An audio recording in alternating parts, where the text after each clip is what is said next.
яг одоо байгаадаа баг багаар гол нь өнийг хүн хитрхи одоо шууд одоо начиг турхад ч юм уу тий шууд ингээд эхлэхээр өөрийгөө маш их ядраагаад тэг хүчлээд сүүл рүүгээ тэр юмдаа маш дургу болчдөг. Одоо би англи хэл дээр тэгжээс ахгүй юу?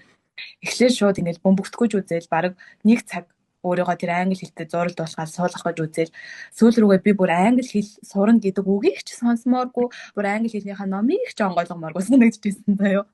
Би тэгээ яагаад ингэж байгаа юм бэ? Чи ингэж англи хэл одоо ингэж дэлхийн хэл болчлоо. Чи энийгээ сурах хэрэгтэй штэ, ёстой штэ гэж би бүр за бурхан минь одоо энэ англи хэл надаас хол агаарэ гэж баг ингэж цогтоох гал ингэж лээсэн. Би нөгөө нэг хитрхи том бараг 2 сарын дотор IELTS-ийн түвшинд хүрэх ёстой гэд тэгээд өөрийгөө бараг 2-3 цаг ч юм уу 1-2 цаг баг ингэ заавал суух ёстой гэдгээр ингэ одоо ингэ авсан. Тэгээд ирэхэд сүүл рүүгээ бүр тэр юмыг бол нэр үгүй.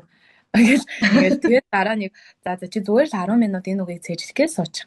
За зүгээр ингээд 10 минут нь 20 минут болно, 20 минут нь 30 минут болно. Ингэж баг багаар ингэхгүй бол би ч юм бол өөрийгөө зүгээр нас гэж шалгацсан байхгүй. Тэр үед бол за тэгээд тэрнээсээ ер нь бол хүчилж хийвэл яа тийм баг багаар урагшлууд яа тийм яг хүн удаан хийж болно. Гэхдээ хүн зогсохгүй хийж бас чаддаг байгаа шүү гэдгийг хэлмээр байна.